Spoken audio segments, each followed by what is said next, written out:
সাথে জড়িত আছেন, চুরি, ডাকাতি, হত্যা, লুণ্ঠন, মারামারি, জীবনের কন্ট্রোল, খাদ্য ব্যবস্থা, নামাজ সালাত না করা, এইগুলি যদি আপনি যেই গুণের সাথে জড়িত আছেন, একবার সতর্ক গুণাটা ছেড়ে দিতে হবে, ভালোভাবে করে রাখবেন। তাহলে আমরা অনেক সময় দেখা যায় মৃত্যুর আগে হুজুরকে ডেকে আনলেন, তাহলে বলে দেন না, এটা দেওয়া হয়। তাহলে হলো আপনি কোনো গুণা থেকে তাহলে করতে হলে গুণাটাকে আগে ছেড়ে দিতে হবে। ওই গুণাগুলো দিতে হবে যে আল্লাহ মাথায় করছি, অপরাধ করছি, আমি পাপ করছি, আমি আল্লাহকে বলে যাই, আমি আল্লাহকে বলতে যাই, আমি তোমার কাছ থেকে ভয় পাই, ওটাকে লজ্জিত হতে হবে। আমার কাছে আমার উচিত হয় না, আমাকে শক্তি দিয়েছেন, শরীর শান্তি দিয়েছেন, জন্ম দিয়েছেন, আমি সুস্থ হয়ে গেছেন, এভাবে তিনি দীক্ষা দিলেন যে আমাকে আল্লাহ এমন দিয়েছেন, আমাকে আল্লাহ আমি এরকম করলাম, আমি সামনে আসলাম, আমি টাকা দিলাম, আমাকে সম্পদ ছেড়ে দিলাম, আমি শুরু করলাম, আমি টাকা দিলাম, তিনি দীক্ষা দিলেন। এইভাবে লজ্জিত হওয়া সুস্থ না।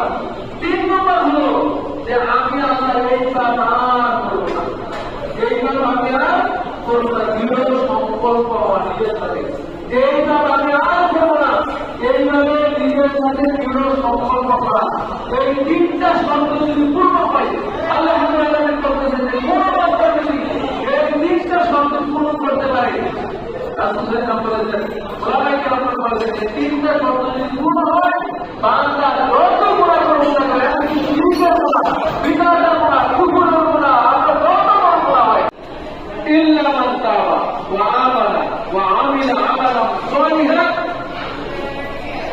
তা আল্লাহ বলেছেন কেউ যদি তওবা করে, ঈমান আনে এবং ভালো কাজ করে, কারণ আপনি তওবা করলেন, খারাপ কাজ ছেড়ে দিয়ে ভালো কাজ করলেন, উলাইকা ইউবাদদিলুল্লাহু সাইয়্যাতিহিম হাসানাহ, আল্লাহ রাব্বুল আলামিন আপনার মন্দ কাজগুলিকে ভালো কাজে রূপান্তরিত করবেন।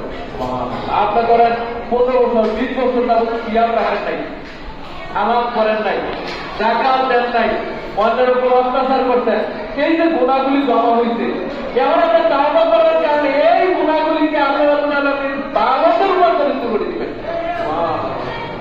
মনে হচ্ছে আপনি এতদিন ভালো কাজে করতেন, এত সুযোগ, তওবার মতো এত রহমত, এত দয়া আল্লাহর আর বুঝতে নাই, তওবার মতো এত দয়া, এত রহমত আর কোনো বুঝতে নাই।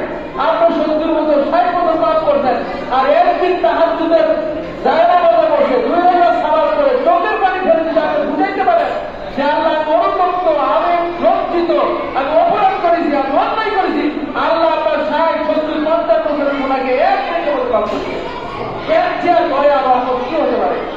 বান্দার জন্য এর চেয়ে দয়া রহমত কি হতে পারে যে আপনার সমস্ত জীবনের গুণাগুলিকে আল্লাহ ক্ষমা করে দেবেন। কিন্তু ক্ষমা চাই কে? প্রতিদিন আকাশের নিজ আকাশে, জমিনের আকাশে আল্লাহ ডাকতে থাকে, হারমিন মুস্তাগফিরিন ফাআতু ফিরালা, কোন কি মুস্তাগফির আছে যে আমার কাছে ক্ষমা চাইবে?